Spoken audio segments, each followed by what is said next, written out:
Hello and welcome to the Coal City Intermediate School 100th celebration. We have been open from 1916 to the current, and today is a special day because we are celebrating its 100th birthday anniversary celebration. We hope you enjoy today's activities, including refreshments, cupcakes, entertainment, sports, memorabilia in the decade rooms, and look for stuff that was in the school when you came here. I'm sure it'll bring back a lot of memories. Reminisce with friends here, old teachers, retired people. We just want you to have a great time, relax, and reminisce. Thank you.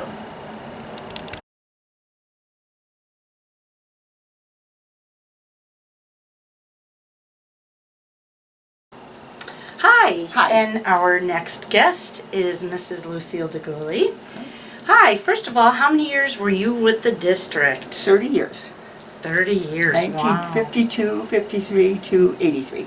Oh my goodness. Yeah, long time. And what was your positions here? I taught, at the outset I taught English and Spanish, and then later when there was a full-time Spanish teacher, I taught English freshman and sophomore. Wow. 1 year I taught history. Oh my goodness. Social problems, yeah. Lots of hats you wore. And do you have a best memory working here? I suppose I don't know that I have a best memory. I have lots of good memories, but I don't know that I have a best one. I think probably maybe a really cherished memory is the camaraderie that existed between the faculty and the students at that time. It was very warm and friendly, and because it was so small, you know everybody. Yeah, small town feel. And how do you think you left your mark, or what kind of impact do you think you had?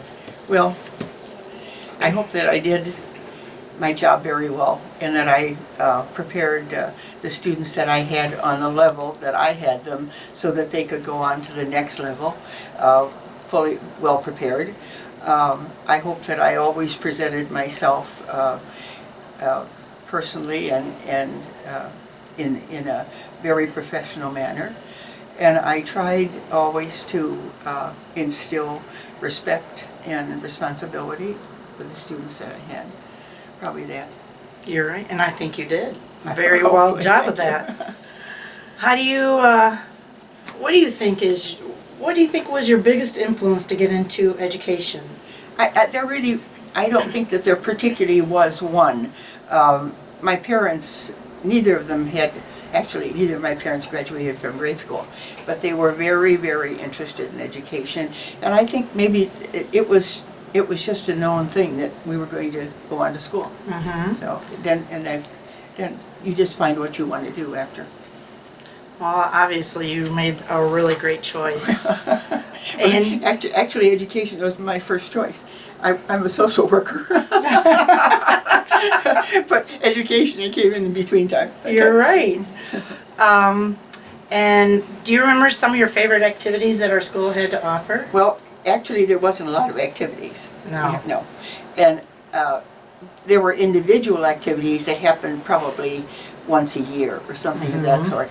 But the only boys' sports were basketball and baseball, and basketball was big, and that was ongoing. So there was great competition between Coal City and Braidwood, and Coal City and Wilmington, and there were always good teams and good games. So that probably was, the interest, other than the education. Yeah. Wow. Let's see. Do you remember any plays or musicals? I don't really remember specifically one, any particular one. But we did have them? Oh, yes, yeah. Miss Strad was very good, and she went on to go to Arlington Heights and really made a mark there herself. Miss Brigagna did some of the plays, and then Mrs. White did some of the plays. Yeah, I remember Senior White. Alrighty.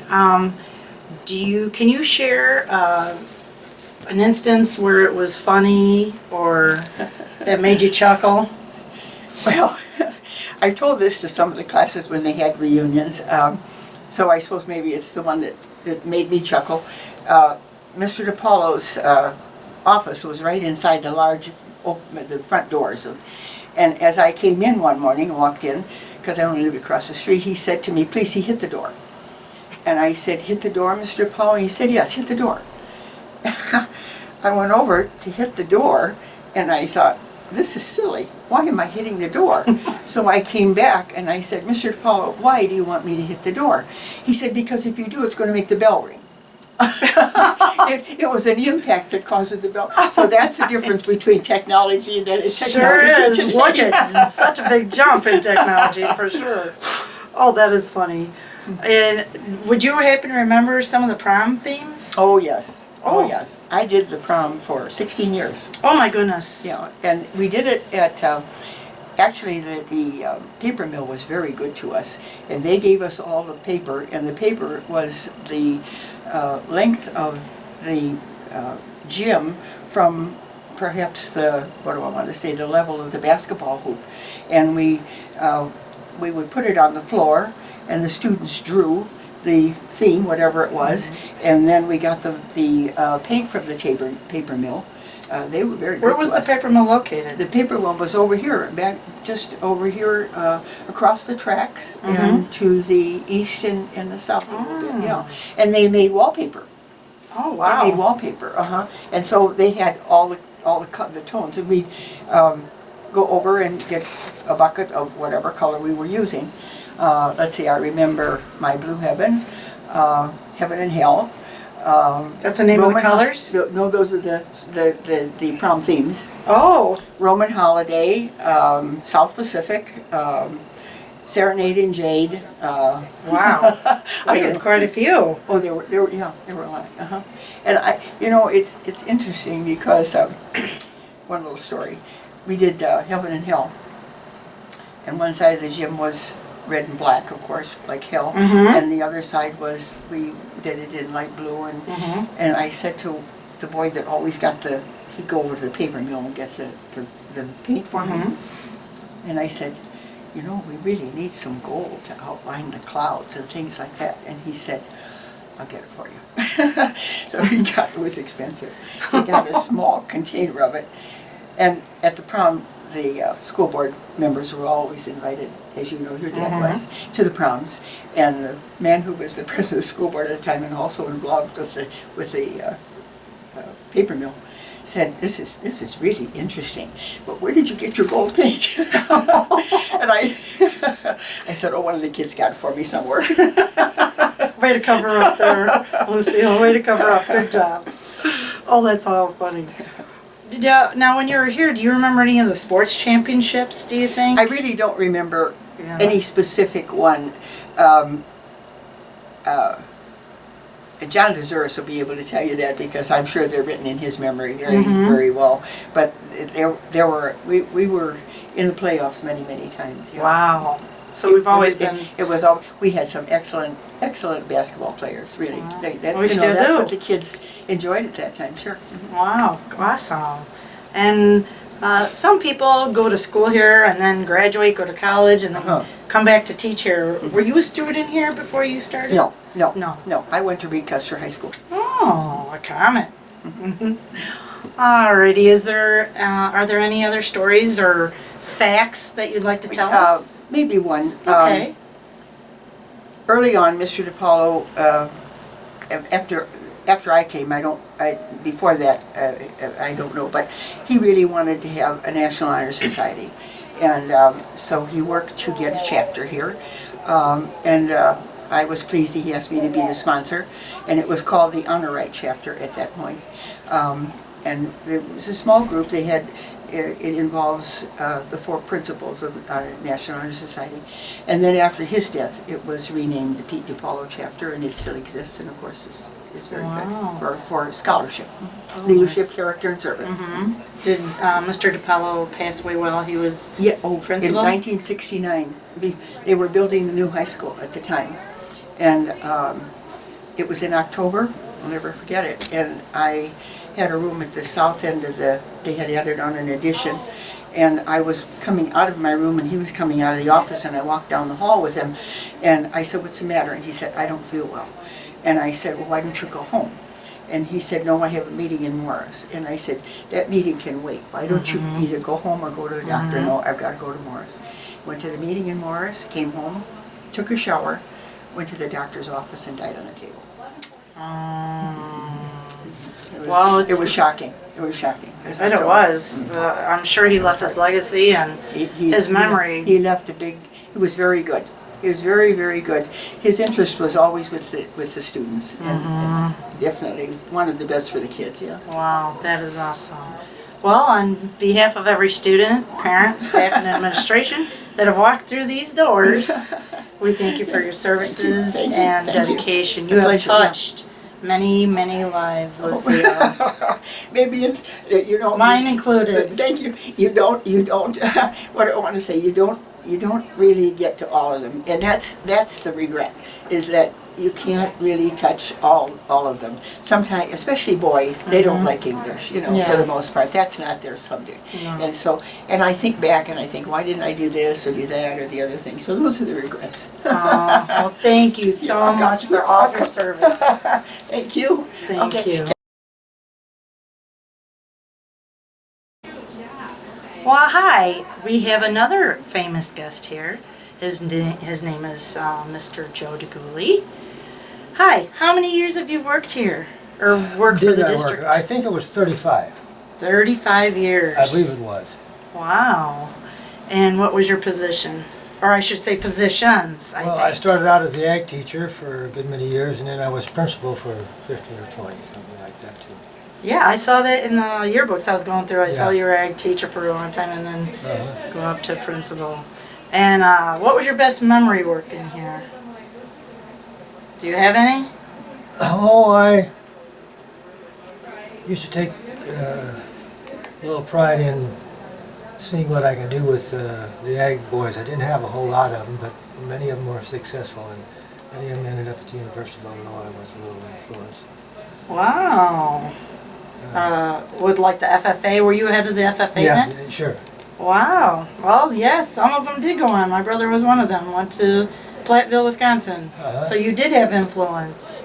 Wow. But I had, I don't know, Corbin and Trotter and Talties and, I don't know, wow. Morris, and quite a number of them. Wow. And I used to take pride in that. I'd like to have had more, but there weren't that many farm boys.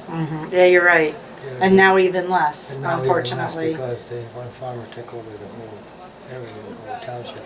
Yeah. Huh. And how do you think you left your mark, or what kind of impact do you think you had on students? Well, I always tried to get across to them one way or another that I was in their corner, and if they needed help, come my way, and we'd see what we could do. And never ever give up and say, oh, that's too difficult. We could do a lot of things if you needed to do. Yep, I solely believe that you did definitely. Earlier when the school was, even before I was here, by a long shot, guidance departments weren't in effect then as they are now. Now every school has got 2 or 3 guidance counselors. Where years, even in the 50s, there wasn't much work done by the guidance counselors. You know, it was mostly done by principals. Well, not even principals. If the student did it on his own, pretty much. But now they've got days set aside, college days, and they start giving them some guidance as a sophomores, probably. You know, and select the course of study that they're going to take and what they're interested in and what have you. We didn't have that then. Yeah, no. No, you did what you could for a student if you knew he had an interest in it and encouraged him. But a lot of times they didn't need too much encouragement either. No, it was definitely a different world back then. Yeah, it was. And who was your biggest influence to get into education?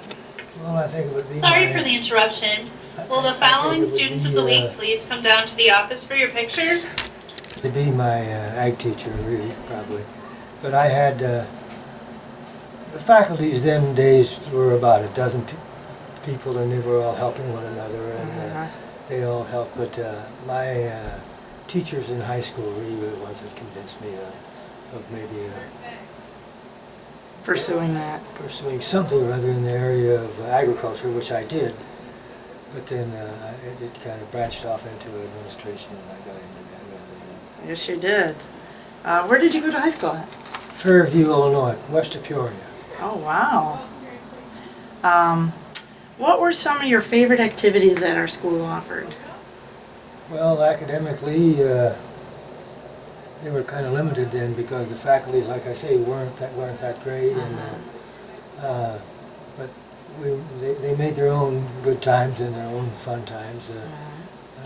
I remember big times when I was here was always the prom time. That was junior senior prom night was a big night. They worked at it for 2 weeks before and Wow. had the And gym. it was held right here in the North Gym, wasn't it? In the old gym, yeah. In the old gym. That's the only gym that was there then. But Mm-hmm. they would go to the paper mill and get paint given to them, and they would paint on it. Every night they'd come in and paint big sheets of, and they'd line the whole gymnasium, the ceiling, and the whole thing with Oh, work wow. that they did on their own. A lot of work went into that, but it was one of the big things. Athletics was, it was there, but even when I came to Coal City, the athletic department was not really what it is today. Mm-hmm. There was boys basketball and baseball, and that was it. But Wow. then came What about girls? Was there any girls? No girls sports? Then came wrestling. It was introduced, and then football and girls' activities. Then the athletic department became a little more active and more. Now they got I don't know, a dozen different things. Oh, yeah, they have. Well, there they Quite a had, selection. they had two, baseball and basketball. That was basketball was in the winter and baseball was in the fall and spring. That was it. Wow. No track even. Well, there was no track. They'd run the streets. Uh-huh. Do you remember when girls sports started? Was it a long time after boys? Oh yeah, boys were in existence long before girls. Girls came on Wow. about oh gosh, early 60s. Oh, early 60s. Wow, that did. There wasn't anything Went before that. quite a long time without girls' activities. Nowadays, you don't hear that. No, now there's so many. Everyone is involved in it, which is good. Yeah, As yes. long as it doesn't get carried away entirely, but Yeah. they have great contests and there's benefits from it. No doubt Yeah. about it. Were there any championships? Do you remember? I can remember Coal City had a few good basketball teams and decent baseball games too, but I don't know if there's any state champions that they have. Or now, like Wilmington, they have state champions in baseball and football. And now Coal City is very competitive also. But there was just a conference of 4 or 5 teams. Coal City, Braidwood, Wilmington, Gardner, and Minooka maybe. About Wow. that was about the conference. They played, each one of them played each other once, and that was it. But now there's 2 or 3 games going on a night, different things. Oh, yeah. So the faculties are different. I can see a big difference in Do you remember any plays or musicals? I can't think. You know, they had the big ones, but I wouldn't dare mention them. I don't even remember. Huh. They quit having those when we moved out to the new high school.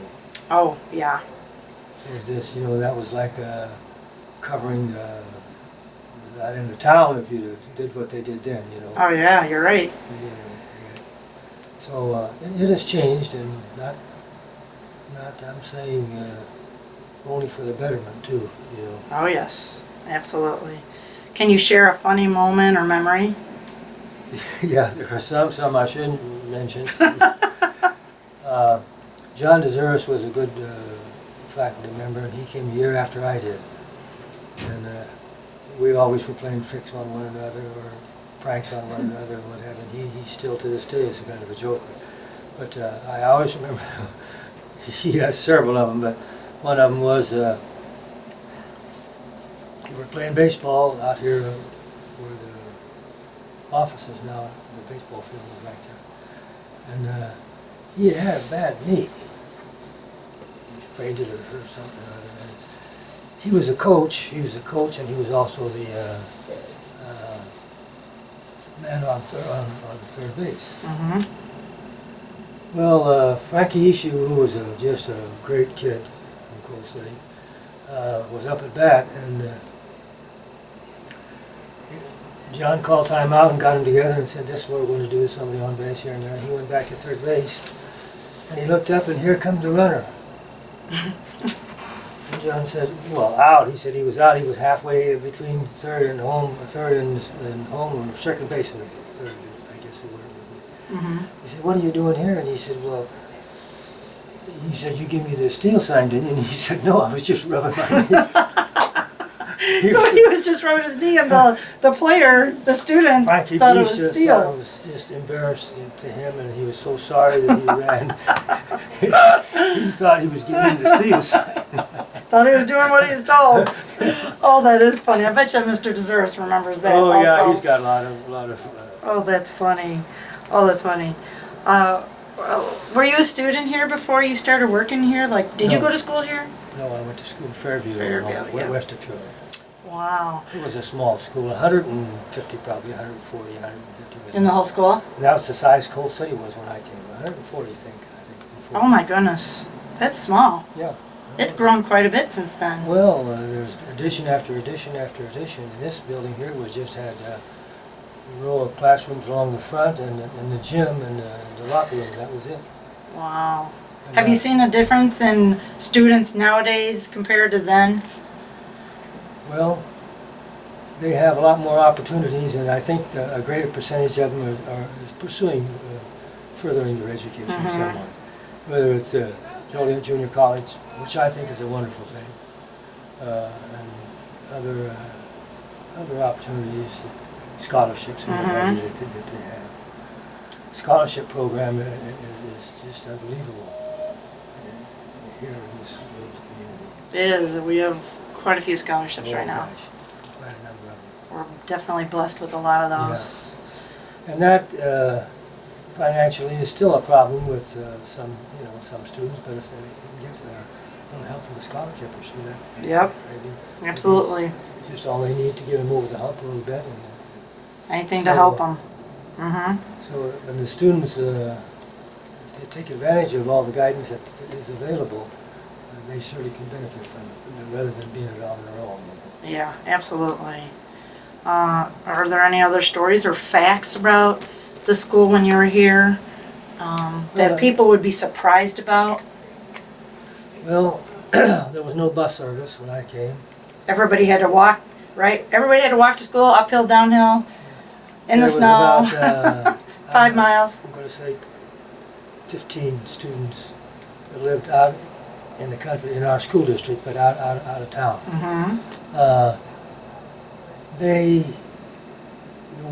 Mr. Wills let his son drive the car, but he picked up the 4 or 5 students in his neighborhood. And then at the end of the school year, I can remember this, and I think, boy, I don't know about this. The school board would write a check maybe for a couple $100 to the Mr. Wills for transporting these other 3 or 4. Sort of picking them up. Now that would have been a liability Oh, yeah. today, So there was no bus transportation, there was no cafeteria. The school shut down during the noon hour. Kids went all the way. They just went their own way, Went off home. campus and everything? Yeah. Wow. To eat. No lunch. Dinner, lunch. Oh yeah, they go to lunch. And then there was there was always a nearby restaurant where they could eat. Maggie Bates, you don't remember her, but they were by the railroad tracks. There was a restaurant named Maggie Bates, or she owned it? She owned it. Wow. And a lot of students walked there? Walked there. Some of them walked home. Some of them lived across the street or a block or so. They walked home. So there was no transportation. There was no cafeteria, which was a change, but a nice change too. Yeah. Yeah. And you kept the school open during the noon hour because you had two cafeteria periods probably, and some classes would go on. Well, now you don't know when. Oh, I know. when the lunch period is and when it isn't, I don't know. I'd probably eat breakfast at noon. So there are some changes, and building-wise, oh mercy, mercy, mercy, the difference in the buildings. It seems to me like A lot of technology. oh yes, and administration. I'm anxious to see the new administration building. Yeah.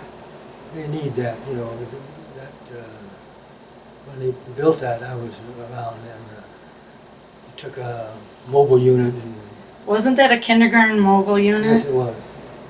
The first mobile units we got was in the driveway, but when you pull up on the northeast corner. There was a mobile unit there. That was the first two mobile units we got. One went to the grade school, one went there. Wow. But then they got rid of all of them excepting one, but they tried to fix it up. Well, you can't take an old place like that and make I anything know. out of it. But it's going to be nice and new, I think. Yeah, and needed. Yeah. So, all right, is there anything else you'd like to share? Well, some of it is slipping my mind, you know. Oh, that's okay. I used to think, gee, oh yeah,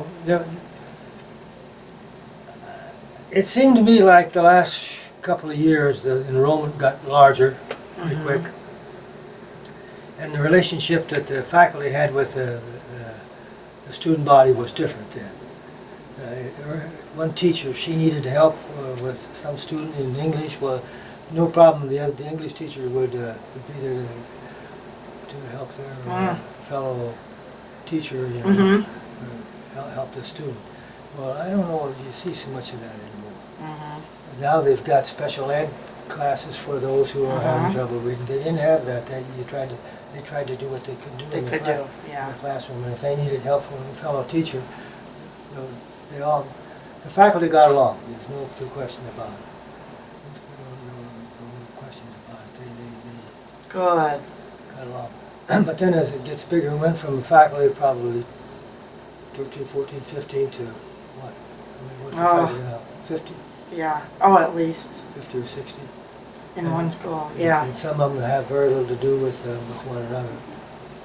You know? Well, they get together. They have like special outings that each school does get together and do things. So there's the camaraderie is still there. It's people are so busy.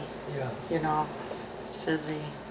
Well, gosh, thank you so much for coming, and on behalf of every student, parent, staff, administration that has walked through these doors, we want to thank you for your service and dedication. Well, that's... You're definitely a life changer. You've touched so many lives, Joe. Well, I Thank you from the bottom of our heart. used to think that it was my responsibility to get to meet the parents. And I had a goal of my own. I met every ag teacher, every ag student's parents. I knew them all. Wow. There was about 100 and some at that time. But every weekend, on a Saturday morning, I'd go out and visit 2 or 3 farm parents. On a Saturday morning on your own time. Oh, yeah. Wow. Dedication, that's what that is, Joe. And I got to know them, but that eliminated a lot of problems. If I had Robert Krul, he's passed away now, but he was free and easy, not harmful in any way, but his father was a very strict, harsh man. I'd go out and have a cup of coffee with him in the morning, and he'd say, "How's Bob doing?" I said, "He's all right. I'd like to see him." He said, "You tell him." He spoke English. You remember him? No. He was I don't know where he was from, but he had a broken language. He said, "You tell him," and he said, "and if he don't do it," he said, "You let me know, I'll take him." He'd kill him, you know. So you got to know most all the parents. Yeah, yeah. Now, Well, now there's the population. so much greater. Yes.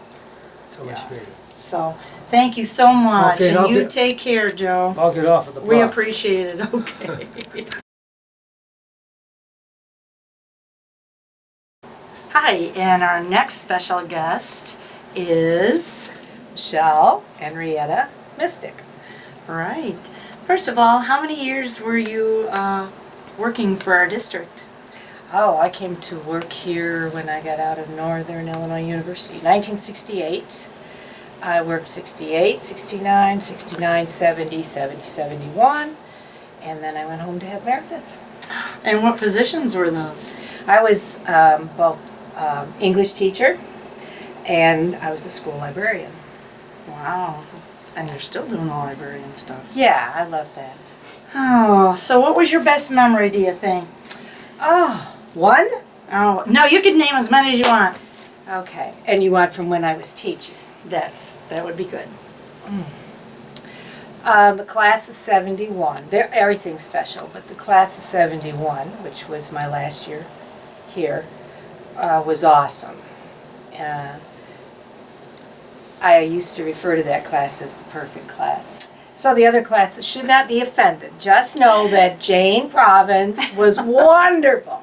Larry Worry was wonderful. They Diane are wonderful Darcy, people, yes. You know, and now they're retired, so what can I say? But every day was a joy. And how do you think you left your mark, or what kind of impact do you think you Oh, Lord. made? Well, you do know I went to school here, too, so my mark is in the physics lab. The worst part, I think, was when I came to teach here, you know, and of course all of these people who've been my teacher were now my colleagues. So Mel Smith Oh, yeah. and Lucy and Joe and John and all these people that wanted me to call them by their first name, and I'm, oh, I can't do that. But yeah, my mark was everywhere in the school, and so I had to kind of pretend that it didn't exist. You know, kids were very respectful of that. I don't know what my best impression. I don't know. I hope that what they got was a love of learning and to be curious about everything, and that's what counts. Yeah, that's right. I think you did a pretty good job of that. And who do you think was your biggest influence to get into education? Mr. DiPaolo. Oh.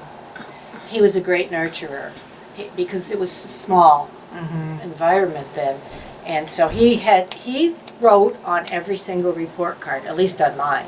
Wow. Wrote a comment, and he knew us personally, and he was invested. I almost didn't forgive him when he wouldn't let me take shorthand and typing like my friends, but you know, I had to go into physics and chemistry and trig and all that, which obviously was my niche. But I didn't get very good summer jobs when I was in college because I couldn't go to APSA. I didn't know how to take shorthand. Do you even know what shorthand is? They don't even teach that anymore. No. It's sort of like typewriting. It's, you know, it's ancient history. Foot writing. But anyway, Mr. DiPaolo Wow. definitely was a mentor. And what were some of your favorite activities that your school offered?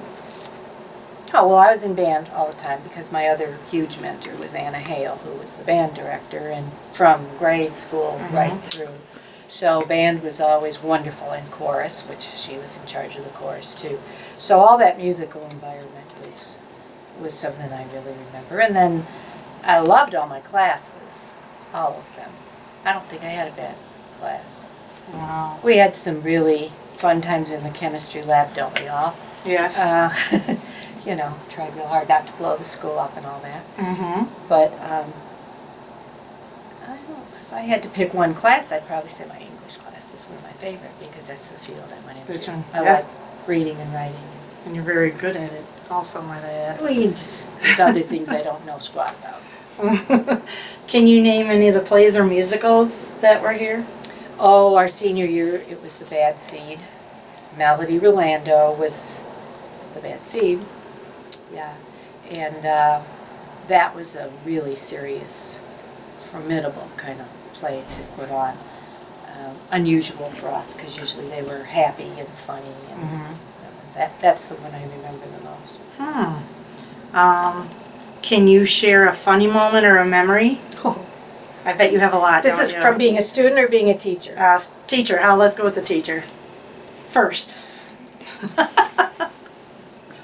Oh, there's lots of funny ones. Most of them, since they involve seniors, had an edge to them. I'm going through the ones I can't tell.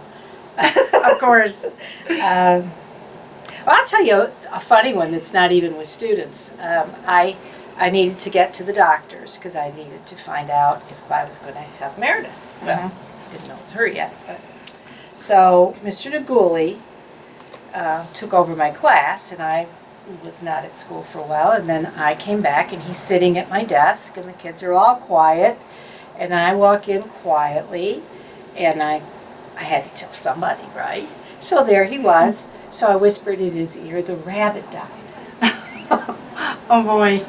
And you have to know Joe. And he yelled out, "The rabbit died!" So it wasn't a secret longer than 5 minutes. Yeah, no, so you better Yeah. have told So family. that was a personal one. As far as students, there are dozens of them. And the one I'm thinking of, I can't tell. You can leave out names, how about that? Oh, it's not the name, it's what it was. Oh, okay. It was just a play on words. This is a rated G, you know. That's why I'm This not video telling is that rated G. one. I'm not telling that one. Okay. I'm not. But just know it's a good one. Yeah. If she won't tell it, it's a good one. Yeah, ask me later. Alrighty. Can you remember what some of the prom themes were? Oh, let's see. One was Tahitian something or other. And another one was Oriental. I can't remember the exact. You know, if I had the all the They had programs one out of at the them? museum. So and the thing was, we decorated this gym. The North Gym, right? Cheesecloth. Yeah. Now the North Gym. Yeah, and we ran the cheesecloth across the top so that it was all, you know, everything became low and quiet, and That's it, neat. you know, it was a whole ceiling in there, and we painted walls, well, on paper, but all the walls were done with all kinds of decorations. I'll have all of that, pictures of those things. Oh, that'll for the be day neat. of the That'll be celebration. nice. But the younger class, the junior class, or even sometimes the sophomores and freshmen, would serve for the banquet, and the banquet was held there, and the parents cooked in the in the home ec and brought it down the dumbwaiter, and Oh, wow. the meal, everything There was a happened dumbwaiter. in the gym. The home ec room was upstairs, right? And then the dumbwaiter, where was that in the classroom? Well, I'd have to go up there to actually find where it was, but when it came right down into The cafeteria, which was downstairs here. came into the gymnasium. Oh, At the gymnasium, side door, southeast corner of the gym. and all the students knew about the dumbwaiter? Oh, sure, we traveled it whenever we could. Sometimes a person came down the dumbwaiter. Oh, that's fun. That sounds like fun. Oh, that's neat. Yeah. And were there any sports championships? Yeah, the biggest one was the year after I graduated, though, the class of 65. The class of 65. What did they 65 do? basketball, that would be Jay Van Dyne and Greg Washburn and Joe Grega. And the basketball team won. John Deserts will have to tell you how far they went. I think they Wow. were yeah, That's they, awesome. They were a really, really good team. In our years, of course, we had to always beat Braidwood at basketball or Seneca at basketball. They were formidable. Mr. Gigoli was saying about that. Yeah, the rivalries were fierce. Yeah. Yeah, and there were Tuesday nights and Friday nights for games. So Wow. yeah, you got a big social world out of school. Something to do all the time. You know, Monday nights. Well, if you didn't belong to a church, you didn't have one night. But we always, you know, by the time you did your catechism, whatever your church yeah. offered, and then one night at the public library, and then you had GAA after school because I was in band, so I never had to take gym. Never. Wow. Yeah, but we got our exercise. I mean, there are actually really real ways to exercise without a gym class. You know. Oh, yeah. We did that. Wow. Marching band. And you were a student here before you were employed by us, right? I was. All K through 8 or K through 12? I went to Assumption School through 8th grade. Did ya? Graduated from Catholic school. And then we got to high school and found out there were two kinds of people, publics and Catholics. Yeah. Yeah. Probably, yeah. So it was all new, and that added to the fun of high school too, because of all these new people. Well, we knew them through band and other Yeah. things where we mingled, but to be actually in the building all day. And then, of course, my freshman year, they put Karen, Tyler, Grega, and I, we were friends since we were 4 years old, and we were always buddies. And I think Mr. DiPaolo did this, but our lockers were put right between the FFA senior boys, all the Blue Jacket boys. Oh, yeah. Yeah, we're still great friends with those guys, but believe me, it was trial by fire. They were brutal. So I always remembered those things when I was a teacher, you know, when you'd see the kids in the hall and in their lockers and living their real lives outside of class, and how much that meant to the environment. So you kind of had to go easy on some of that stuff. Oh, that's neat. You have some interesting, is there any interesting facts about this place or stories that you'd like to add? Well, the thing for us is it was the only real building that was public, you know, as far as sports and all. So my dad would bring me to the games when I was little. And then you'd get your halftime. And so we'd go through the halls, and all the big pictures were up of all the big composites of the classes from the very beginning. And we would walk, and he would say, there's Aunt Mary, and here's me, and there's Uncle John, and this is so-and-so, you know, they live over here. And he would tell me, and I had the sense that this place was bigger than me. It was not a me generation. You were belonging to something, and you were doing your part, you know, and when your turn came, you'd do your part. So that feeling stuck with me through till now. Still Wow. Still have it. So that's how I think of this place. That's a nice memory. It's you've contributed a lot to our schools and our community, and are so appreciated. I appreciate you. Thank you. Thank you. I appreciate you too. Is there anything else you'd like to add? No, except I guess we should have another 100 years, huh? That's right. That's right. It'll be a great 100 years. I hope So on behalf of every student and staff and administration that walked through those doors, we want to say thank you and for your service and dedication, and you have touched many, many lives. Thank you. Thank you. Good job. Well, that was.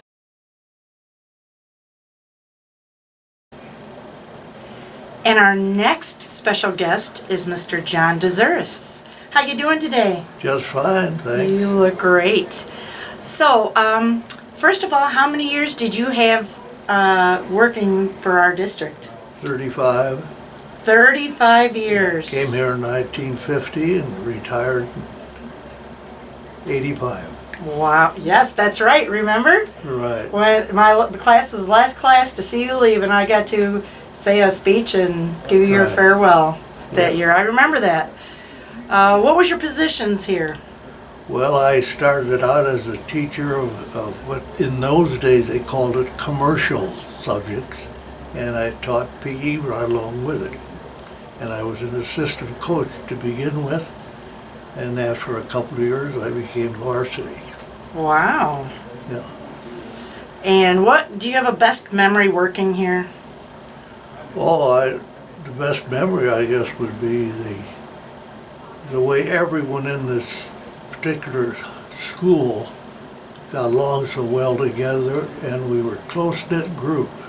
Everything one did, every time someone did one thing, everyone did.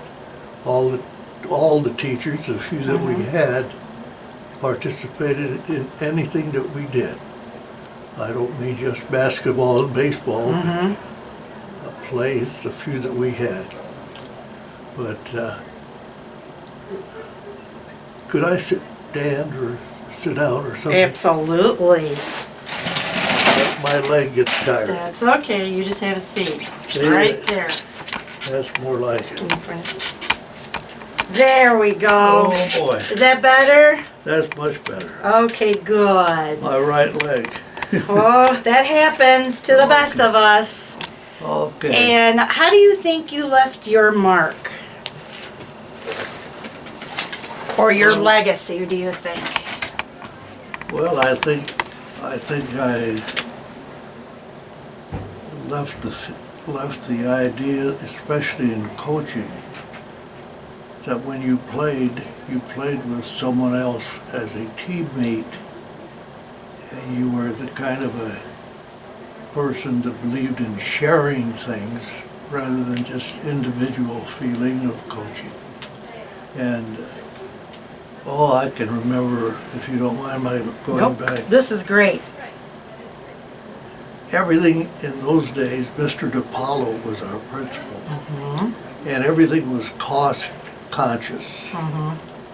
And when I started coaching, to give you an idea, in basketball, we had to save money so that we didn't even use the same basketball for the game that we did in practice. Wow. The manager would clean the ball up for the varsity game, and we used a different RSS Rawlings basketball for practice. And then in baseball, we used to take the bats down the shop and put finishing nails and tape and use that for practice. And someone from Joliet would bring down 3 or 4 bats that we would use during the game. But it was necessary because we didn't have all the income from the nuclear plant as yet. It wasn't even in effect. So we had to be very cost conscious, and Mr. DiPaolo did a heck of a good job for what we did have. So, You're right. so I can think of a lot of different things, but on the spur of the moment, one of the things is the fact that we had a community sharing that was necessary, first of all, and secondly, it was a feeling of unity, and that was necessary for what we had to do. But I think that going that many years, I won't remember a lot of the things that took place, but we used to travel by car, not bus, when it came to basketball games. And that was always another... Like parents drove you? Yeah. And I remember taking baseball players to a game, and then Mr. DiPaolo would give me a little bit of something, 14 cents a mile. 14 cents a mile, wow. And to pay for the gas, and that's about it. But most people, of course, didn't have to go through that, but we did enjoy teaching here, or we wouldn't have stayed here. That's We right. liked the small community. We liked my two daughters are teachers, retired. My wife was a teacher. I was in education also. So I had, you asked me what I was teaching, and I told you I taught high school accounting, I called it, physical education, then eventually I got into guidance. And it was the kind of a job where you got to know people. Yeah. And it was the kind of people where I think I was able to help, You absolutely did help. because you call it a legacy. I call it getting along with people and understanding them, and have them understand me. So it's That's so crucial, it's also being a guidance counselor. yeah. And we didn't have guidance counselor as a position. I did that in addition to teaching for quite a while, and coaching. And there's a lot of things you can teach a kid when you're coaching him. Yep, a lot of life lessons. A lot of life lessons, right? So it all added up to the fact that you got to know people, Yeah. and that was it. Well, they sure did love you. Well, thank you. Who do you think influenced you to get into education? Who do you think? What? Pardon? Who do you think influenced you to get into education? I was well. Let's see. I got out of high school at Streeter. That was 1942.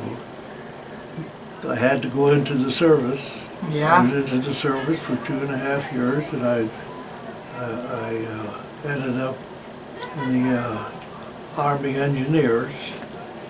I ended up in China and Burma. I was there for, anyway, I was in the service for 2.5 years. Wow. And then I came back here, and I knew after being in the service, it was necessary for me to get more education. And I was able to do that by going down to Illinois State. Illinois State University. Right, right. And down there, of course, at that time, they called us Illinois Normal. It wasn't Illinois State, it was Normal. And they emphasized, I thought, in the education majors, what I was just talking about, is that is helping people and getting to know them as a person, and to go from there. And we, of course, at that time, it wasn't just a question of not having money, but it was a question of things. Society was much different. Yes, it was. There I'm was sure. the drug problem wasn't prevalent. It was I wouldn't say squeaky clean. Then in those days, if a student was caught drinking a glass of beer, it was a major fine. Was it? But it happened. And Was your parents in education? no, I came from a family. I had three sisters and a brother, all older than me, and they certainly emphasized the fact that I get an education. And of course, like I said, I think I grew up when I went into the service. I was 18, and I certainly saw what happened around me while there, and that made me realize I'd better go on for something. But And teaching students was your thing then? yes, I wasn't going to save the world, but I think at that time I knew that I wanted to help people. Yeah. If you helped one person, you did your job. You realize that, right? Yeah. And you definitely have helped, thousands and thousands of people that I know of. Well, well, I can recall certain students, you're one, that we seem to be able to, what would I call it, have a rapport with. And I did it in an informal manner. I didn't go off the story, I guess, of trying to use too much educational philosophy Yeah. in order to reach a student. So, That was so good. What do you think were some of your favorite activities that our school offered? well, right now, at the time I was there, we only had basketball and baseball. I think somebody else said that also. Yeah. And not a girl sport for a while, right? No, and see, we didn't even have it. And I used to teach physical ed along with teaching accounting. And I can remember I used to have a student that, Harold Voto was his name. I used to have him practice after baseball practice. I would have him practice starting in track. Oh my goodness. And he So we had practice after practice. And he participated in that manner and set a local conference record by doing it in our spare time. So it worked out pretty well. That is nice. Do you know any names of the plays or musicals that we had here? You know, I think I was at every one that we had.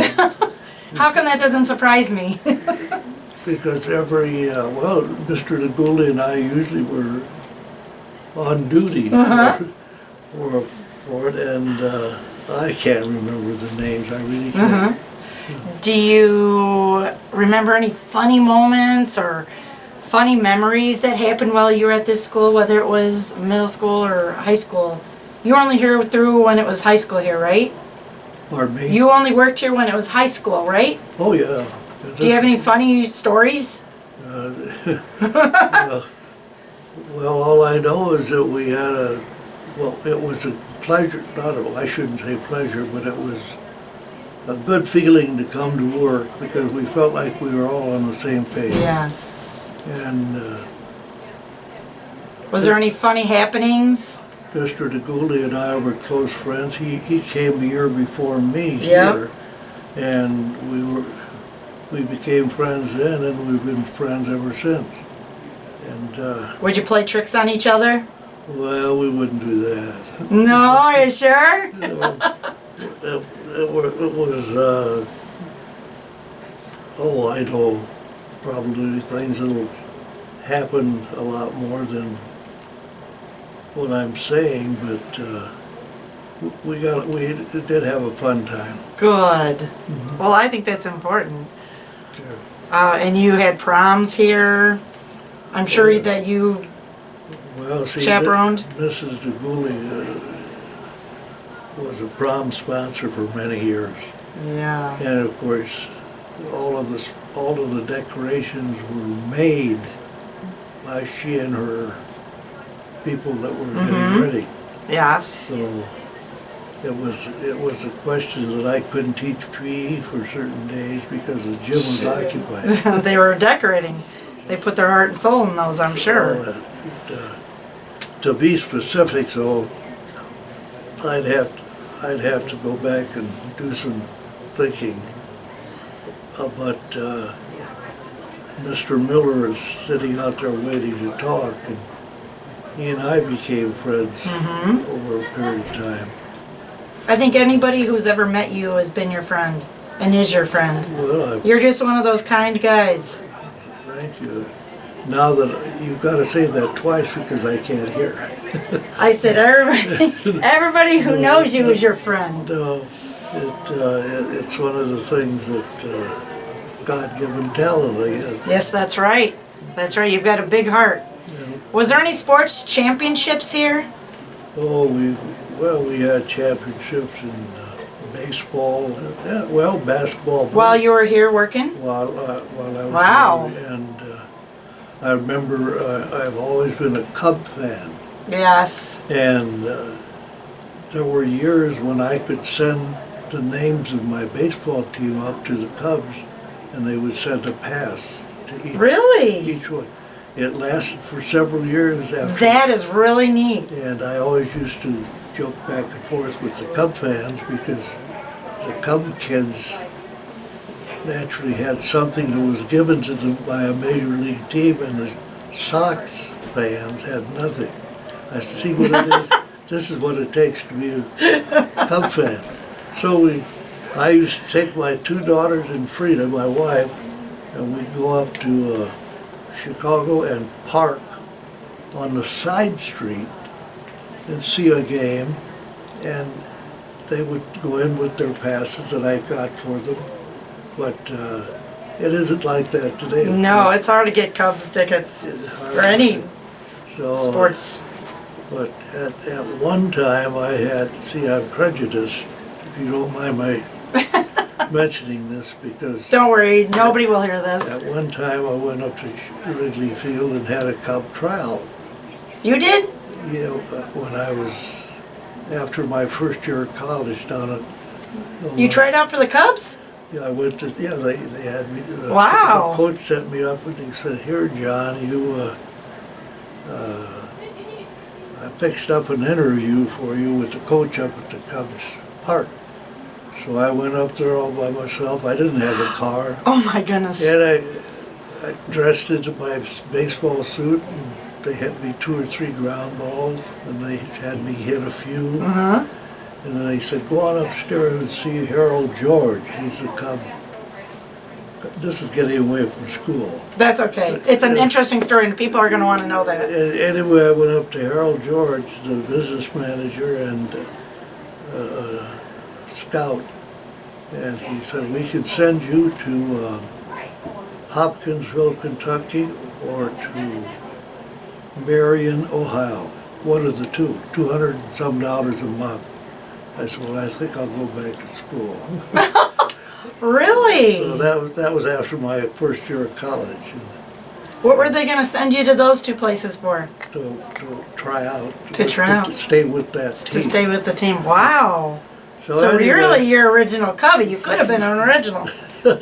Right? So naturally it was a lot of fun. But the way I did it though, without having a car and going up on a bus, coming Wow. All by yourself. back. So, but after being in the service, it didn't That didn't phase you, did you? think too much. Wow. Were you a student here before you worked here? Was I what? Were you a student here before you worked Oh, here? no, I grew up in Streeter. Streeter, okay. I Yeah. thought, I think I remember that. Yeah. Are there any other stories or facts that people would find interesting about this school? Well, all I can say is that Coal City has been very supportive of its educational program. It, when it comes to tax referendums and so forth, it has cost the community some money, but they've been very Supportive. cooperative and supportive, right. Yes, they And have. that is why we have the system that we have now, with all these wonderful facilities. Absolutely. So Absolutely. it was a good educational system to be a part of. Even though you're enjoying it more now, I think, than we used to. Yeah. In one manner, but in another manner, why, it's just a question of supporting education. Absolutely, that is the bottom line. Any other facts about this school in particular? Well, I'll think of all of them when I get home. That always happens, doesn't it? But, And were you here when the new gym was built on? oh yeah, we had the first gym that I coached in here was a tile floor, concrete under the tile, which was hard to play on, but that was the system at that time. And Mr. DeCooley, who's a friend of mine, and we taught together. He and I got together and we even made up a scoreboard, electronic scoreboard, to take care of the fouls in the gym. Wow. And That's well, an- anyway, those are all things that may not be formal education. No, but But they're that's part of this school. That's part of this history. Yeah, that's part of the This history. this school has a lot of history, and Right. people like you and Mr. DeJulie and Mr. DePaulo. I mean, you have all so much input. I'll tell you one more story. And Okay. that is, see, when I came up here to interview, I met Mr. DePaulo down at Normal. Okay. And I came up here and he said, you better go up and meet some of our board members. So I said, okay. So I drove up here and I was dressed in my powder blue, double-breasted wedding suit. And I came up here expecting to have a formal interview, and in the meantime, Pete, Mr. DePaulo, I went to his house, and he's busy in the kitchen making vegetable soup. So he said, oh yeah, he says, go on out. I thought I was going to meet with all the board members. Yes. He said, oh, don't worry about that. He said, I'll tell you where they live. So he told me to see Mr. Ulevy at that time. And Mr. Ulevy operated a furniture store. And I went to see him and he said, yeah, he said whatever Pete says is okay. So then I went across the street to what was called the ABC Club. And I walked in there and everything got quiet, And I fell out of the place, of course. Anyway, I went there and I met Mr. Jacobson, the guy that I coached with for 2 years. And, well, that's a long story too, but he and I were buddies for quite a while when we coached together. And then Pete said, "You better go out and see Mr. Brown out there Leroy. by the Foley Auto Farm." And Mr. Brown came down on his tractor, and I'm standing there waiting in the dirt and dust. With your pretty blue with my good suit. suit. Anyway, he jumped off the tractor, and I introduced myself, and he said, "You know, it's okay, whatever Pete says all right with us." At the interview, he jumped back on that tractor and went. But that was the extent of what I consider my personal interview Wow. to get the job. And, They saw good qualities right there, John. well, I'm sure that they knew that all the information was necessary. Oh, yeah. Because I sent it ahead of time. But that was how I got started in Coal City. Well, they picked a great one. I tell you, you've done an amazing job. Amazing job. And on behalf of every student, parent, staff, administration that's walked through those doors, we want to thank you for your service and dedication. And you have touched so many lives. Well, Thank you. Thank you. I intended to. I hope that I did. Yes, you and did. my family feels the same way when they went into education. Yes, very good. Thank you, John. Okay.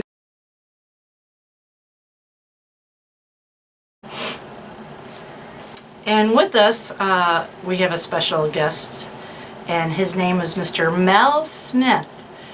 Mel, first of all, how many years did you work for the district? 31. 31 years you 31, worked? Yep. Wow. And what were your positions here?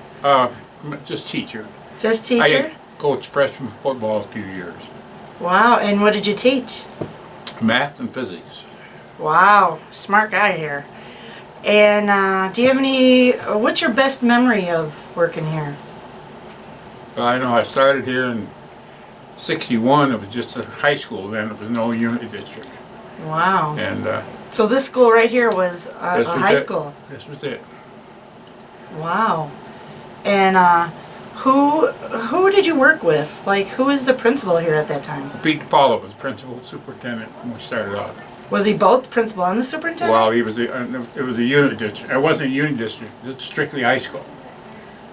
There wasn't. I mean, that's before they formed the unit district. Really? Yeah, I think that came in 62 or 63. Wow. And how do you think you left your mark? Went through a lot of kids. Yes, you did. And what do you think you've instilled in those students? Oh, I don't know. Big thing, I think, is just to have an up attitude on everything. Yes, you're right.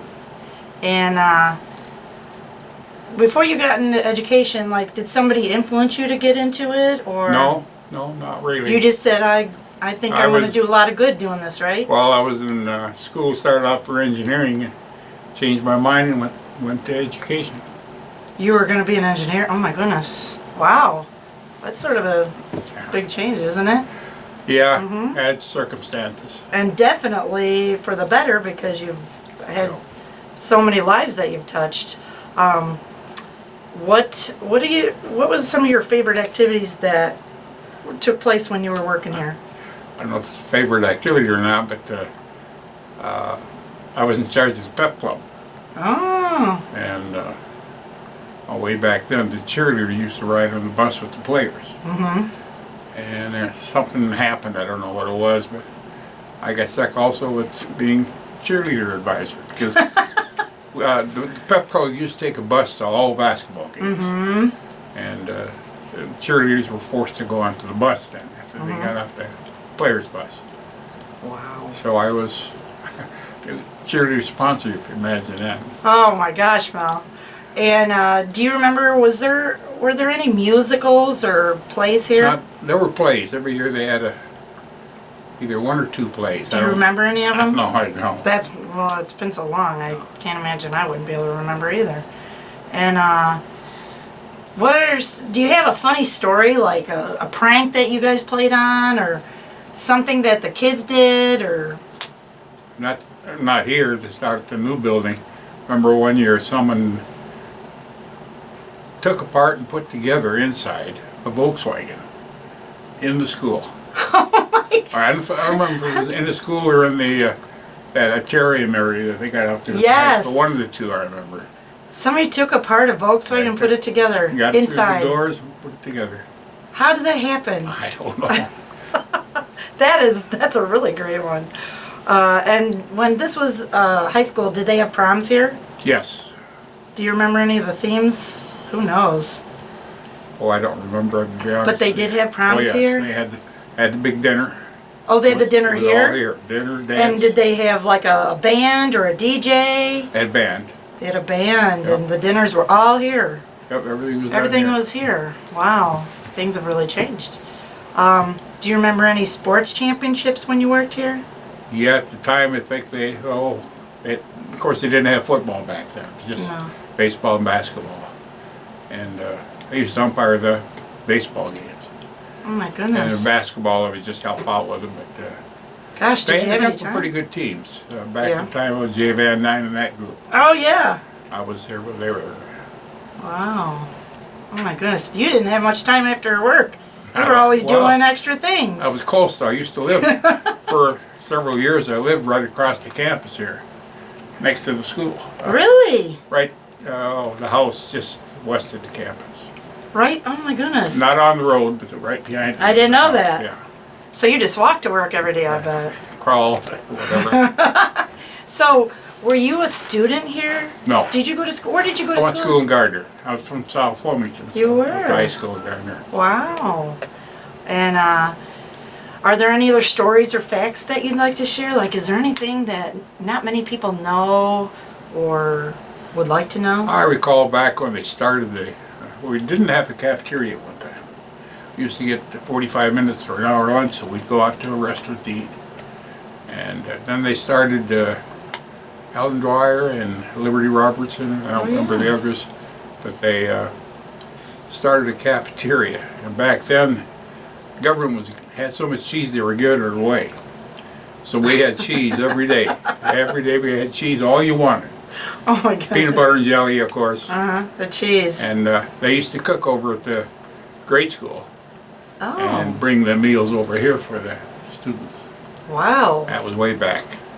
And then they started having a cafeteria here. Yeah, and- then later on after they, I don't know if they built the cafeteria before they built the high school or not, I don't remember.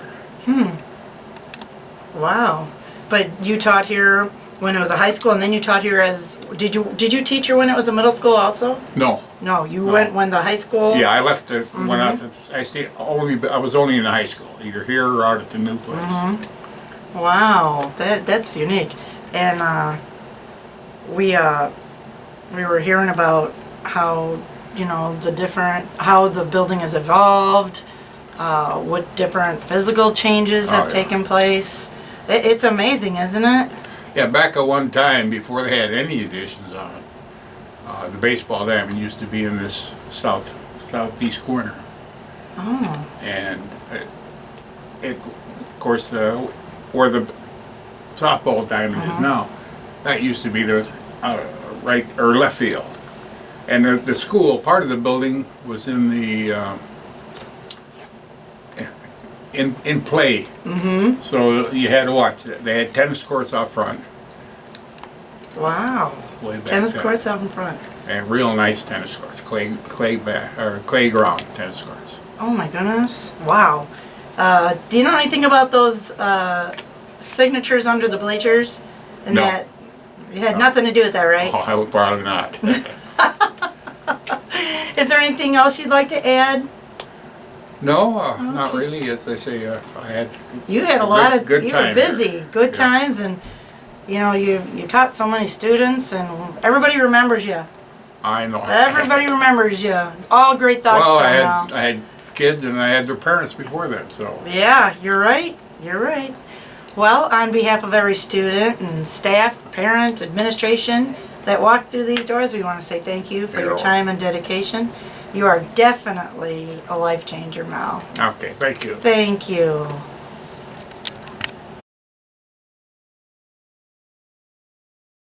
You're okay? Is my hair okay? It looks good. Wait, I gotta. Okay, now it's perfect. Okay, we're good. good. Well, we have a very special guest here, and his name is Mr. Jim Mystic. Hi, Jim. Hello. Thanks for coming. This is awesome. First of all, how many years did you work for the district? 34. Oh, wow, 34. Yeah. And what, those 34 years, what positions did you hold here?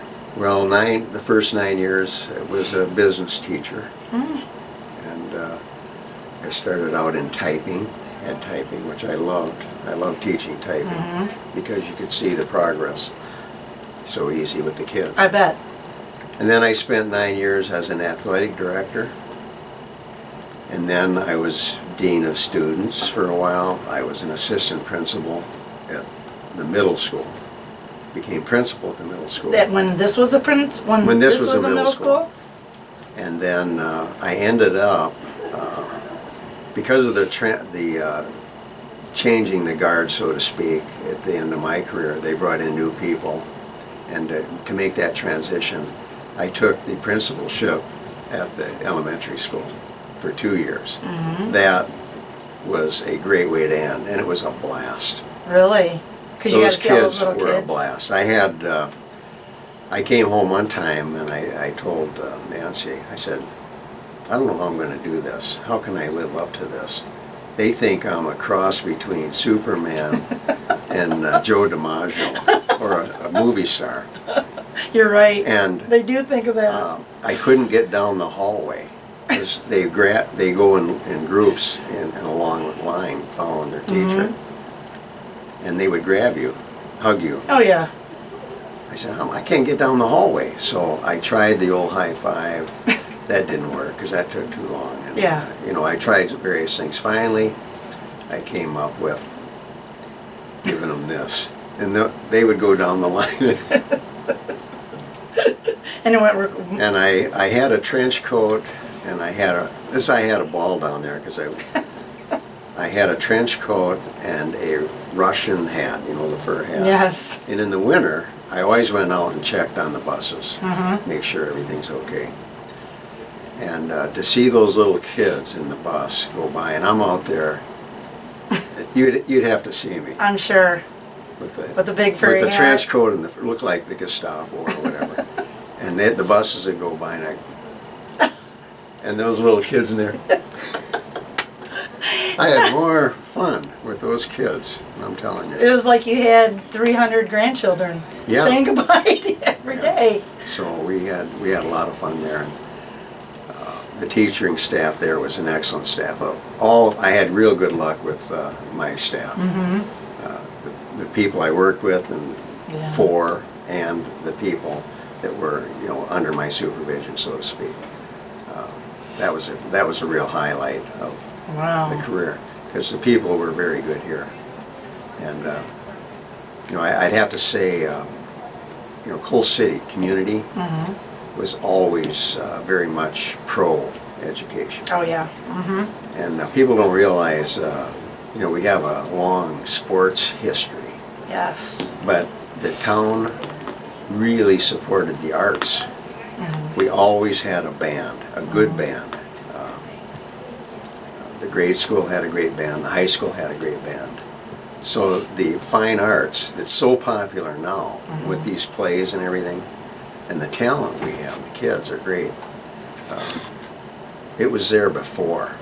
The support was there. So the town demanded sort of excellence in athletics, in arts. And the other thing was the academics. I mean, I should have written down all the people that have come out of this little high school in schools and have done things. Yeah. A lot of them were wealthy. They were in the sciences, they were in the military, they were in everything, and they have done so well. Yeah. And I don't know if it's the gene pool here or what, but they have done so well. Yeah. That, it's amazing. It is. I don't know, part of that has to be the school district that did a good job. Absolutely. the standards that. I'll give you an they hold them to. example. You're probably too young to remember, but the APSA, the Yes. Ammunition Procurement Agency. Yes. That was out at the Joliet Arsenal. Uh-huh. My wife Nancy and all of the girls in that era from high school, when you graduated, if you said you're from Coal City in office work, you were automatically hired. Really? People didn't know that. They didn't even interview. You're hired. I didn't know that. No, that's true. Because they were so good. Wow. They were trained so well. Nope, I did not know that. Yeah. So, That's interesting. Did you? I'm kind of bragging up the school, but That's okay. I'm sorry. okay. Somebody has to. Well, positivity is better than negativity any day. Yeah, right. Did you ever coach anything? No, I never did. The only thing I ever coached was Little League. Did you? I had a ball with that too. You coached your kids? In fact, when I became athletic director, they put the job up, for people who wanted to apply. Mm-hmm. And actually, I applied. They didn't want a coach doing it. Mm-hmm. They wanted somebody neutral, so to speak, Yes. that wouldn't say, hey, I'm all for wrestling or I'm all Mhm. for basketball. And when I was athletic director, we started girls basketball. In fact, Jack, he might tell you when you interview him, Your brother? I drafted him to be the first coach. Well, that's. So, because he was a very successful coach, so he took care of that. He knew you'd get on when you And went then we home, started football, which was important. Wow. Yeah, football, and we didn't do it just for football. We needed to get into a bigger conference because of all of the activities that a conference can offer, Mhm. like Scholastic Bowl, all that. And so that, I enjoyed getting that started. Mm-hmm. And Lenny Onsen, he actually, he has just retired as a coach. Yes. Which I had mixed feelings about. I hate to see Yeah. him go. But, Because he's so he was good. in there long enough. Mhm. But he actually scored the first touchdown in varsity football. Really? That's And interesting. It was against Hull of Spring Valley, which was a very powerful football school. And we played them because I couldn't get anybody else. And they promised to go easy on us. Well, they didn't. Oh. But anyway, he scored the touchdown, and the referee called it back because you're not supposed to have your blockers or anybody behind you pushing you. Uh-huh. And they said that our guys pushed him, which I just disagree with that call. But anyway, I'll never forget Fred Plesey, one of our first coaches. He went out there and told the official, look at the score. Now you're going to take away this score from us? It was like 40-0. Yeah. At the time. But anyway, Huh. Well, that's interesting. just some of those memories. But we wish we could play them now. They wouldn't Yeah. be saying that now, would they? No, we can play with them definitely. Yeah, I agree. So your best memories were, you have a lot of good memories, don't you? Yeah, those were really highlights that I really enjoyed. Mm-hmm. How do you think you left your mark? Well, I think all teachers leave a mark with their students. Mm-hmm. When we had new teachers come in, I always talked to them and told them, I asked them, do you remember your first grade teacher? And of course, all people do. Mm-hmm. Do you remember your second grade teacher? Yeah. Yeah. And I said, you'll never forget them. No. So your students are never going to forget you. No. Now, how do you want them to remember you? Mm-hmm. And then I would go on to the big spiel about, first of all, if you are a phony, they will figure that out in about 15 minutes. Kids are very smart. Mm-hmm. They figure that out. They know who cares. Mm-hmm. They know who works hard. Mm-hmm. And believe me, you won't fool them for long. So, if you're in this, why you're here teaching, it better be for the right reasons, That's or right. you're going to be miserable. Kids are going to be miserable. And they're the ones who will lose. And then the parents are going to get miserable, and you're going to be miserable, believe me. So, Yeah. anyway, that's That's just some of the speeches. I think that's a great speech. Yeah. That's Yeah. I mean, that's just factual, really. Yeah. And pretty common sense, I would think. Yeah, and we were lucky to get a lot of good staff here because we were lucky that we had good funding here because of our situation. But the point is that I like to make to people is we didn't always have that good funding. Before Dresden was built, we were not a rich district, but we had excellent education. So that's a point to remember. Exactly. You know, it wasn't Money just can't because buy you a of, good education. it wasn't just because of money. No. It helps so. It helps. Certainly helps because you can do things. Yeah. Who do you think influenced you to get into education? A lot of my teachers influenced me very much. Wow. We had good staff, and I Did you go to idolized a school lot here? of them. I did. I was. Can you name some of your teachers? Well, John DeZuris was my coach. Lucille DeJulie was my. Lucille Plesey was her name at that time. English teacher. I had Jake Jacobson was my shop teacher. And he's a guy that was also my 6th grade basketball coach. He's a guy that was teaching in Hawaii when the Japanese attacked Pearl Harbor, and he saw the whole battle from a hilltop. You're kidding. So, very That's interesting guy, very- and a great guy. And the teachers here, they cared, and they worked hard, and I thought, you know, it's a neat job, Yeah, it is. very neat job, so. What were some of your favorite activities that went on here? Well, I enjoyed the sports part of it. Did ya? I'm kind of kicking myself now. I should have went out for a couple of the plays. You know, my classmates wanted me to, but I said, nah, you know. And Well, I think you know somebody you might be related to Yeah. that does plays here. I'm sure if you here's the thing. Here's the promised thing. them a that is- round of golf. I mentioned that CD that shows the kids out in the front lawn, and the girls were holding hands, and that's what friends did back then. And we showed that to our classes when we were in high school, we were teaching high school, and they thought that was really weird. But here's another thing that's really different. If you sang and all that kind of stuff, boy, you were kind of a sis. You're sissy. So I was kind of worried about being regarded as a sissy, I guess, so I never, of course I don't have a voice, I couldn't carry a note in a wheelbarrow, so Yeah. that's out of the question. But I did enjoy the sports, and I enjoyed all the other activities at the school. You know, it was a lot of fun. Wow. We had, if you remember, American Bandstand. Yes.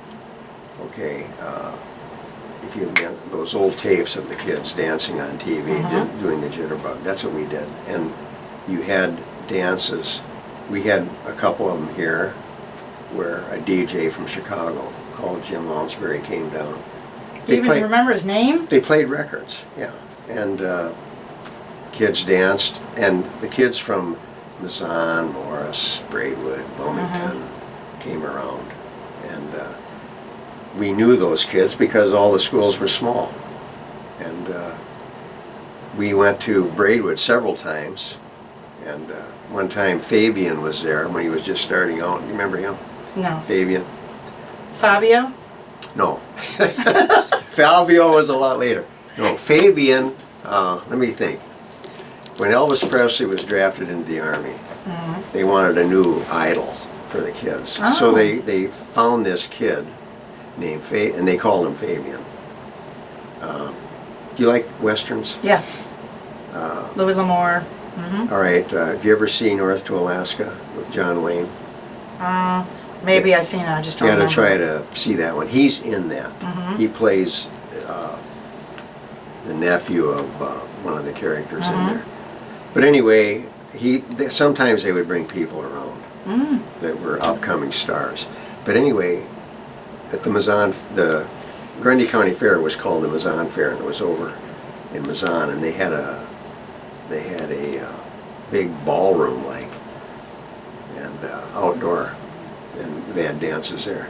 Well, you go there, you'd meet kids from Gardner, Morris, you know, Braidwood, Wilmington, Wow. and you knew all the kids. You knew them from sports, and you knew them from that. Wow. And it was like, it was really a lot of fun. A lot of fun. Mm-hmm. It was really enjoyable to do that. That was probably, But you went around all these areas, you know, and danced all the time. Kids dance today too, but that was really big then, way back then. that's neat. Yeah. That is. Do you know, when you were principal here and I was in middle school, were there any sports championships? Do you know? I'm pretty sure there were. Putting my finger on them would be difficult. We were very strong in baseball. We were very strong in wrestling. We had good basketball too. But I don't remember exactly winning anything. No. I'm You know, sure other it than a was. conference Yeah. championship. Yeah. Statewide, I'm sure we made some runs.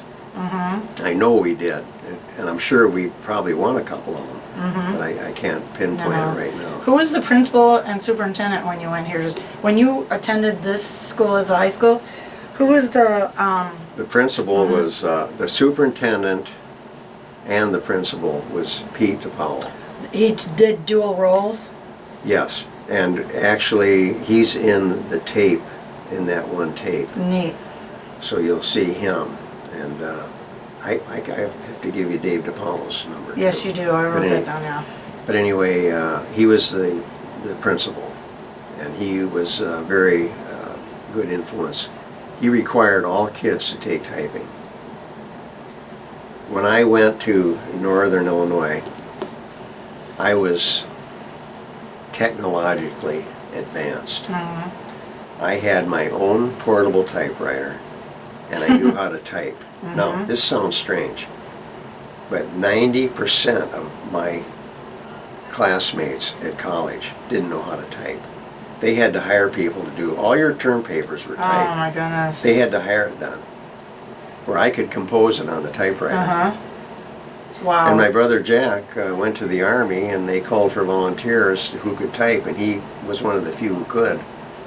And he ended up being a driver for a major and this typist in the office. You're kidding. That got him from sleeping in a sleeping bag in below zero weather out in Germany. It was an armored division. Oh. They were out in the field. So he got a lot, he got away from a lot of that. Why? Because Pete DePaulo made everybody take typing. Wow. And now keyboarding, even your machine tools and all your computers, the keyboard is still Yes. the way it was. Look at how. With a typewriter. Yes. So that carries over even till today. Yes, absolutely. So Absolutely. that is one of the best classes we had to take. Otherwise, I'd have been lost. I'd have been Yeah. absolutely lost. And look at it. Look at that. The root of typing. Now it's you have to type to do everything. Yeah. I mean, there's Now- spell check. There's. You're getting into like voice-controlled machines Yeah. now, but still, the tactile typing, I think, is good way to communicate and to compose. Oh yes, absolutely, absolutely. Are there any other stories? Do you have any stories about jokes you played on each other as staff, or facts about the school? Yeah, there were a lot of jokes played on each other. Like if you brought a lunch in the lunchroom and you had a nice shiny apple there, somebody would take a bite out of it and turn it around. Somebody come in there and eat their apple. There's a big bite in it. So they had a sense of humor. Yeah.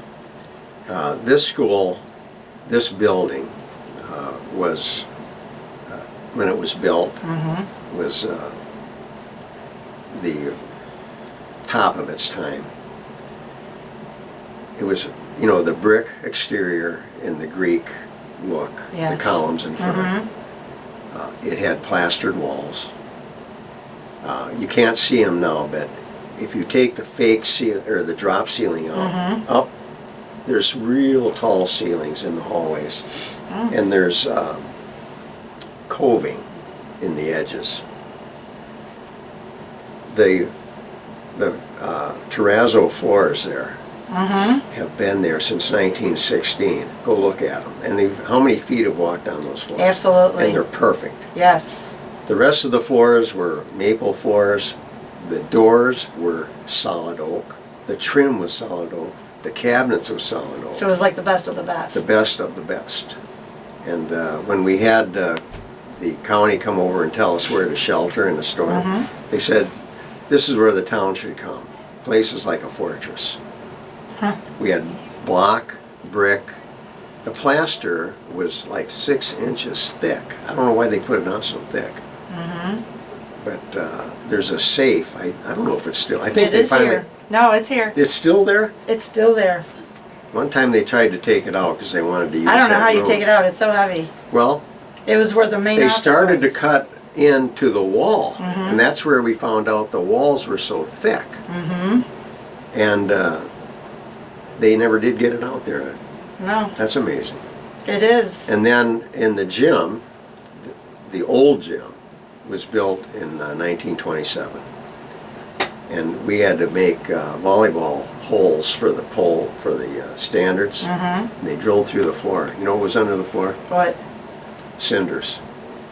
Coal. You're from kidding. burning coal. Yeah. Wow. It makes a good compaction thing. That's awesome. So there's a lot of things about the building that, it's pretty interesting. Yeah, there is. But it's a great building. I'm glad the district has put the money into it and kept it in production. Yes. Yeah. It would be a shame to let it go. Yeah. But Got a lot of history. A lot of history, and it's still usable. It's expensive to keep things up, but I think they made a good investment in this. Yeah. Very much. Do you have anything? Do you know anything about the signing, the autographs underneath the bleachers were the old? Do you know anything like that?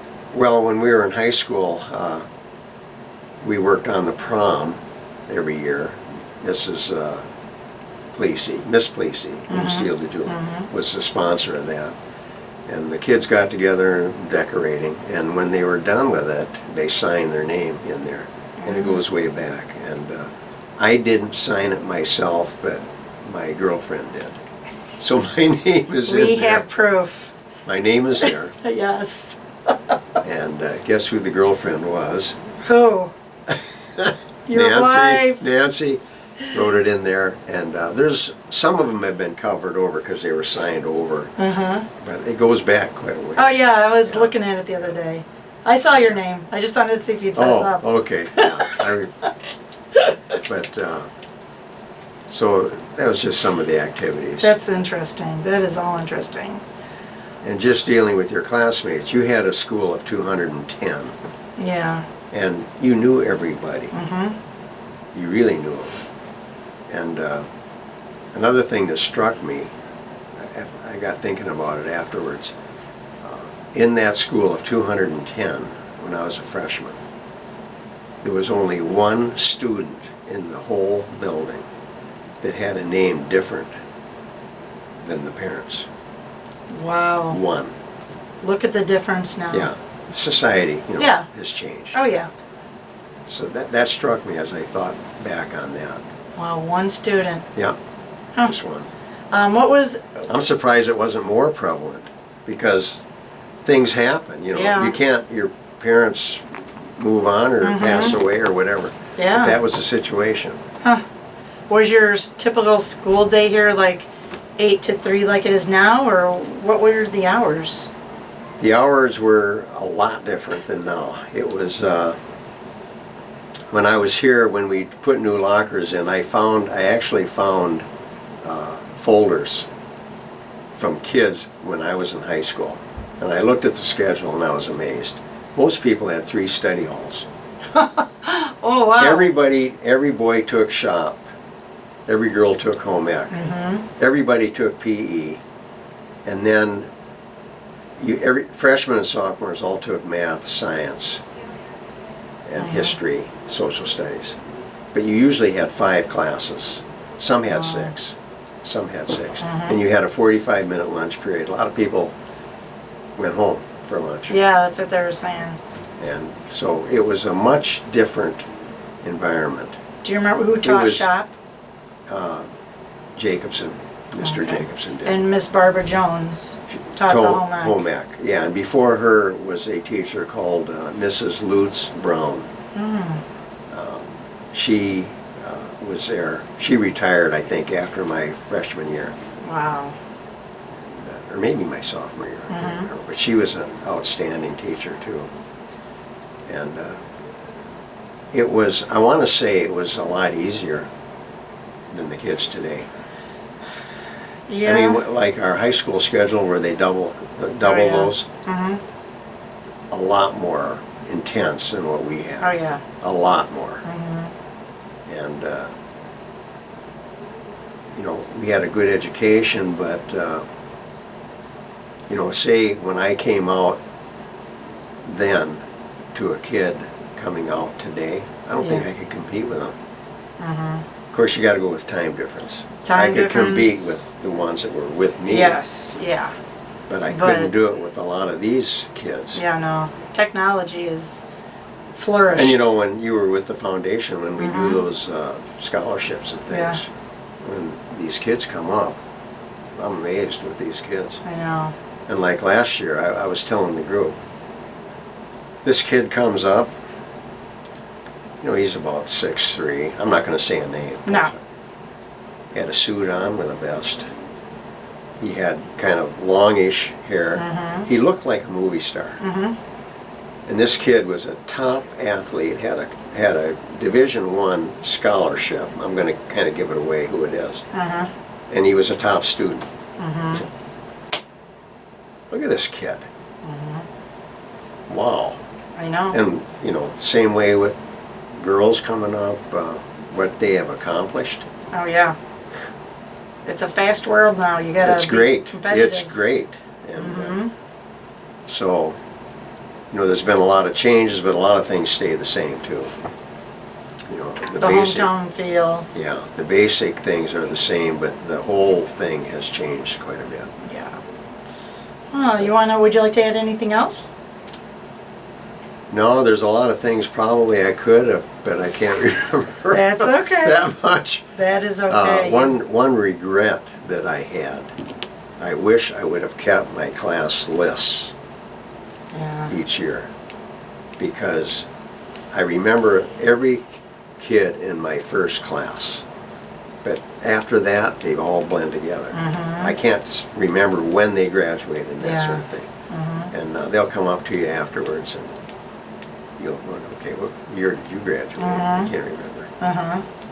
Another thing with teaching that really surprised me, a lot of kids that were a lot of trouble Yeah. in school, a lot of those kids are rich. Yes.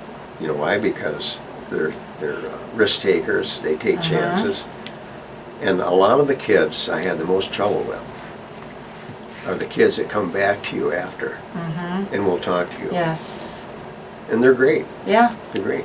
Oh, yeah. So, and I always tell them, look, I'm not holding anything that happened there against you, because I remember being a kid. People and change. I did a lot of dumb things that I regret. We all do that. So, hey, Then we grow up. right, hopefully. Hopefully, some of us. So, you know, I think this is a great project you Yes, guys are doing. thanks. So, Thanks. Well, on behalf of every student, parent, staff, and administration, we would like to thank you for your time and dedication, and know that you have touched many, many lives. the thing with that kind of a job, it's a privilege to do it. Yeah. It is. Working It's, with children's the best Yeah, thing. it's a privilege, and it's a big responsibility. So you better do it right, or try to. Yes, you're right. Everybody makes mistakes, even Because it's teachers. your influence. Yeah. That molds that student. And thanks for doing this project. I think it's no, great. I think that I think it's I've great. enjoyed this thoroughly. I love hearing all the stories and how it's changed and how I things see you are. got some old sweaters. I do. I got some old sweaters and. It's great. It's great. So anyway, thank you, Jim. Okay, well, thank you, Carol. Take care.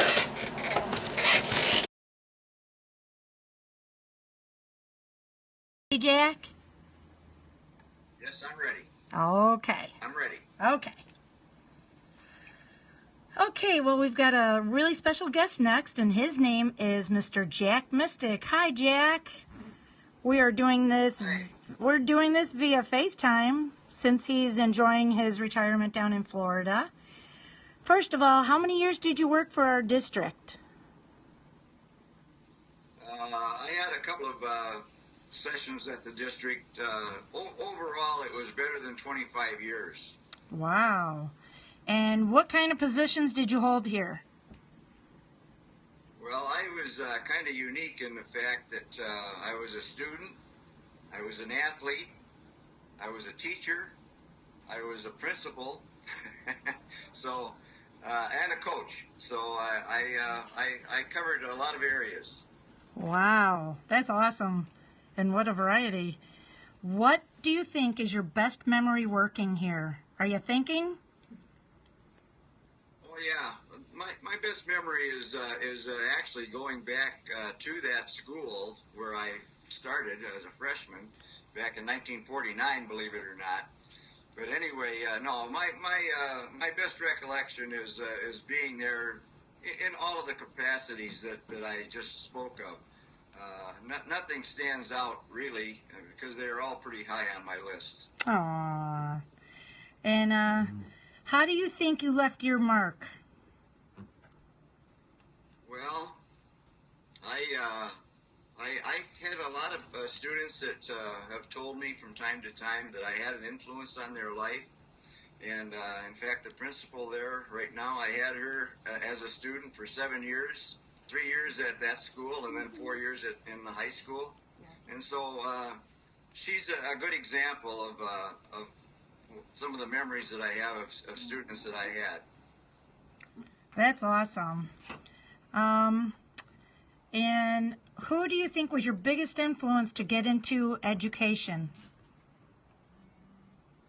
I would say Mr. Pete DiPaolo was probably, he was the principal when I was a student, and then he became superintendent, and then he hired me back as a teacher, and so he had a very big influence. And John DeZuris was another one who was my coach when I was in high school. And so those two guys probably more than anybody influenced me to go into education. Yeah, you're not the first person who's said those names, that's for sure. What were some of your favorite activities at the school? Well, obviously, when I was a student in grade school, going to the school and watching basketball games in the old gym. Back in those days, believe it or not, that gym was one of the better ones in the area. And then, of course, again, I go back to being a student and playing basketball there. And because I'll have to be very honest with you, when I was going to school, I had no idea that I'd ever become an educator. And had it not been for athletics, I may not even have graduated from high school. So anyway, wow. That was a big influence. Athletics was a big thing for me. Wow. Can you name any of the plays or musicals that were held here? Were you principal when it was a high school? You know, I really can't. Pardon me. Were you principal or teaching or a student? I can't. You know, I wasn't into plays and stuff like that very much, so I can't really remember that. But they did. You know, in the old gym with the stage and everything. They did have plays and stuff like that. I was never involved in them, though. I wasn't. That wasn't my thing. Some of my classmates were in them, but not me. All right. When you were here, were you principal when it was a middle school or high school?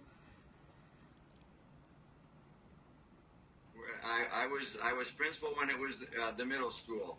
Mr. Sorensen was the first principal there, and then he had an opportunity to go to the grade school, and that's when I was hired to be principal at the middle school.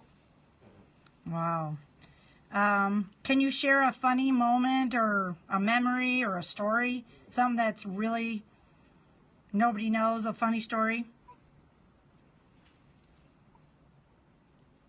Well, boy, I don't know. You kind of, I really can't think of anything right off the top of my head. Anything that's appropriate. Like I said before, it was just being a good experience being there and being the principal and doing things. I used to like to. I guess the big thing was in between periods, I would always make sure I came out of the office and watched the students in the hallways. And you know, some of them behaved, some of them didn't. But anyway, it was just a good experience, and I really enjoyed myself there. I enjoyed what a lot of people don't like working at the middle school level, but I enjoyed it. I really did. And were there any sports championships when you were principal here?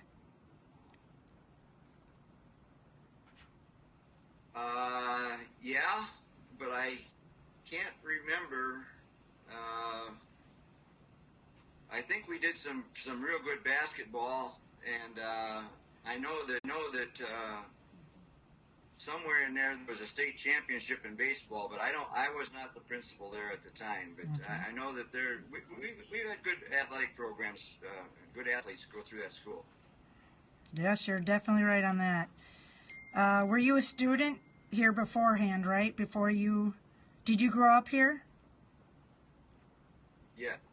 Yes, you Yes. did. I was a student, and then, like I said, I participated in athletics, and then after I graduated, I went to work, and I was in the service.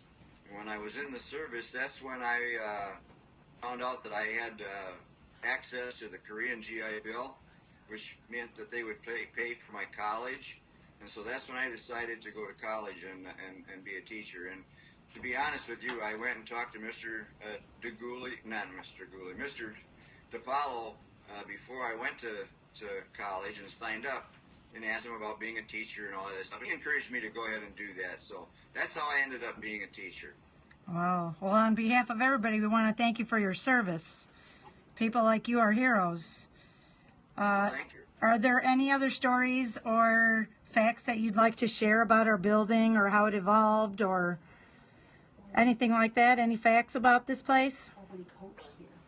Or when you The coached? building now is considerably different than it was when I first went there. That door going out of the gymnasium towards the hallway there, when I was going to school there, when you opened that door, you went outside. Yeah. There used to be a big study hall where the library is, and like I say, the building has changed considerably. In fact, the matter is there was some building project done when I was there as the principal. The old home ec room and the shop teacher, or the shop, they were turned into classrooms. And the office now used to be the agriculture workshop. They used to drive tractors in there. But when I was principal there, we redid some things and changed that into the office. And so that's I had an influence on the building a little bit. Yeah. You've My had name more. was carved in, and my name was left in the washrooms a couple of times too. Oh! Would your name happen to be under the bleachers written on there? You know what? I think it was. I don't know where it was, but there were a lot of names there. I'm sure if we ask your brother, Yeah. I'm sure if we ask your brother, he can tell us where everybody's names are, including his own, right? Oh, yes, absolutely. I kind of forgot about that. I'm glad you brought that up. Yeah, that was the thing. Everybody tried to get under there and get their name on there so that they would be remembered. Yes. So, alrighty, well, on behalf of every student, parent, staff, and administration that have walked through these doors, we want to thank you for your service and dedication, and you've touched so many lives, Jack. Thank you. And thank you for being interviewed and, influencing everybody. Well, I thank you for me, and you talk about something that I remember about the building and things throughout a lot of my life is that the VFW, I'm involved with that, and the Memorial Day celebrations that we've had there over the years. So if there's something that stands out in my mind, that would be the one thing. Beyond the teaching and all the other things that I did athletically, not athletically, but educationally, is that the participation of the Memorial Day and things like that. It was a center of attraction for many, many years, believe it or not. Oh, yeah. And again, I thank you very much for interviewing me and thinking about me. Yeah, oh, I'll see you on the 18th. All right. Thanks, Jack. Bye-bye. Okay.